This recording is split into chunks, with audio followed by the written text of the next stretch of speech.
مطلب یہ بھی فرمایا نا کہ نماز اگر آپ پورے طریقے سے ادا نہیں کریں گے تو آپ نمازی کے منہ پہ ماری جاتی ہے. ہاں پھر کئی لوگ جو ہیں وہ جاتے ہی بس 4 رکعتیں 1 منٹ میں پڑھی اور بھاگ گئے. اب ان کے منہ پر آپ بھی مارو، اللہ کام اللہ کرے گا. وہ کبھی پڑھتے آپ بات نہیں سمجھے. جب ان کے منہ پر دیر ماری جانے والی نمازیں وہ پڑھ رہے ہیں، آپ فیصلہ نہ کرو، کیا پتہ وہ نمازیں مقبول ہوں. اللہ کا کام اللہ کرے، آپ اپنا کام کرو. کسی شخص کی نماز کو آپ نامنظور نہ کرنا، یہ منع کیا اللہ نے. اللہ کہتا ہے میرا کام ہے منظور یا نامنظور کرنا، تمہارا کام نہیں ہے. اس کی نماز کو منظور ہو سکتی ہے، یہ تو ویسا ہے کہ کون کہہ رہا ہے، آپ کہہ رہے ہو. آپ نے کہو نماز اللہ کے لیے پڑھ رہا ہے، اللہ جانے اور اس کی منظوری جانے، اس لیے وہ جانے، تو اپنی طور نماز. آپ اپنی نماز کا فکر کرو، اس کی فکر نہ کرو. اللہ تعالیٰ مجھے کیا بیان کرتا ہے اس کے اوپر، آپ اپنی نماز ادا کرو، اپنا حق ادا کرو، دوسرا اپنا خیال کرے.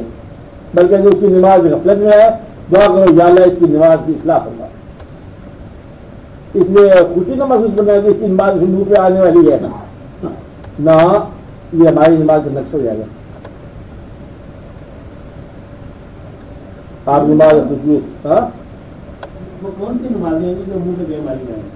وہ ریاکاری، دنیا داری، اظہار، زمانے کا لیے اور منصب کی طلب کے لیے نماز پڑھنا. جلوس جا رہا ہے، زندہ باد مردہ باد پاکستان زندہ باد، لے کے رہیں گے پھر دینا پڑے گا، دے کے رہیں دینا پڑے گا. اور نماز کا وقت آ گیا، نماز پڑھ لی. ریاکاری، یہ نمازیں ابو پر دے ماری جائیں گی جو ریاکاری کی ہیں.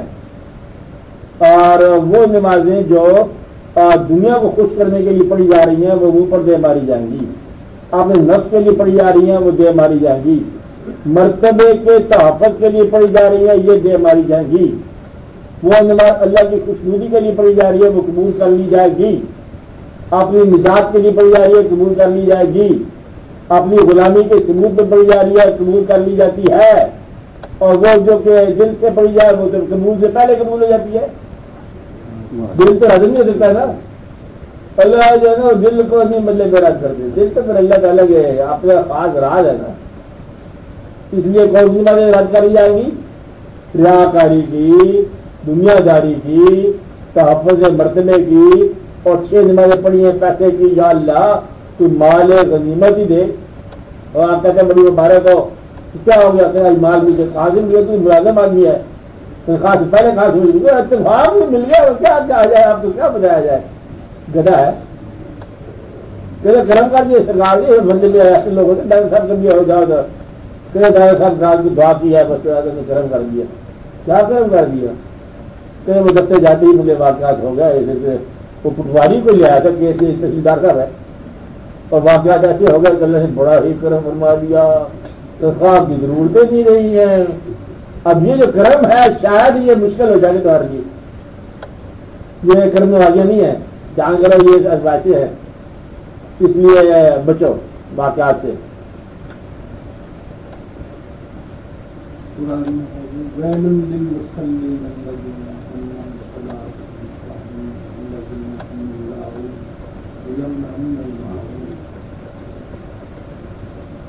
کیا ہوا مطلب بولو. ایسے نمازیوں کا افسوس ہے ہاں جو نماز کی حقیقت سے واقف اور وہ دکھاوے کی نمازیں اور ضرورت مندوں تک ضرورت کی چیزوں میں نہیں پہنچاتے. اچھا اللہ نے فرما دیا کہ ضرورت مندوں کو ضرورت کی چیز پہنچاؤ، مانگنے والے کو چیز کا استعمال والی چیز دو. تو یہ نماز نہیں ہوئی نا، بلکہ ایک جگہ پائے تو مسجد کو اللہ نے حکم فرما دیا گرا دو. منافقین کی بنائی ہوئی مسجد اس کو گرا دو، منافقین کی پڑھی ہوئی نمازیں گرا دو. اور نماز جو ہے نا یہ خالصتاً تمہارا اور تمہارا اللہ کا تعلق ہے، پھر اللہ کے لیے.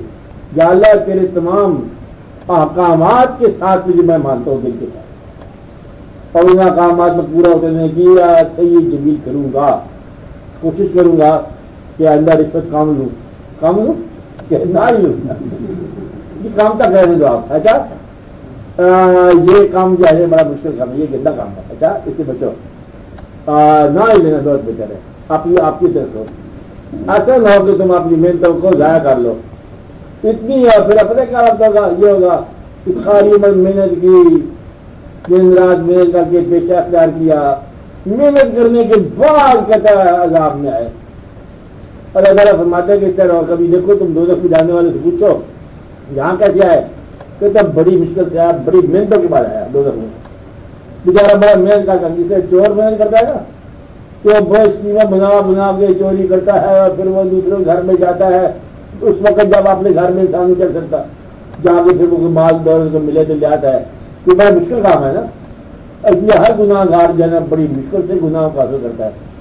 اور یہ رشوت جو یہ بھی بڑا مشکل کام ہے. اور وہ کہتا ہے کہ دیکھو جس کا حوصلہ نہیں ہے وہ نہیں لیتا. اور یہ ہمیں حوصلے کے بارے دلیری کے بارے، یہ دلیری نہیں ہے، کمزوری ہے. اس لیے اللہ تعالیٰ مہربانی فرمائے ایسا کوئی واقعہ ہو جائے تو اللہ کی راہ میں بے درخت خرچ کر دیا کرو بس، اور اس کو اوائڈ کر لو. گناہ کے آسانی کے ساتھ اویلیبل ہونے میں اگر تم گناہ سے بچ جاؤ تو یہ مقام میں یوسفی ہے، تکبر کا مقام.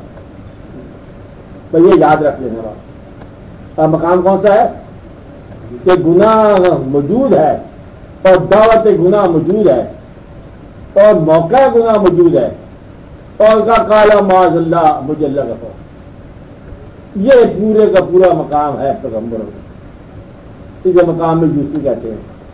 دعوت گناہ میں اگر وہ اللہ کے خوف سے انکار کر دے جبکہ موقع ہو تو وہ کہتے ہیں اس کو پیغمبری مقام ہے.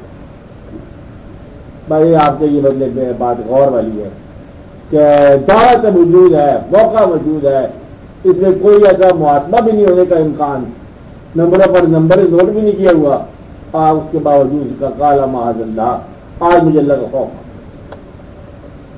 ایک بار کر کے دیکھو آپ کا دل جو ہے طاقتور ہو جائے گا. ٹرائی کر کے دیکھو، گناہ کے موقع سے کبھی اللہ کا خوف کر کے نکل جاؤ پاس سے، پھر آپ کے دل میں طاقت پڑے، نور پیدا ہو جائے گا. تو جب دل میں نور آ گیا تو ہر چیز آپ کو روشن ہوگی. مواقع کی موجودگی میں موقع سے گریز کرنا. میں آپ کو غریب نہیں بنانا چاہتا، میں آپ کو دل کا بھی امیر کرنا چاہتا ہوں. دل کی آزادی سنچائی ہو جائے گی، دل نورانی ہونا چاہیے آپ کا.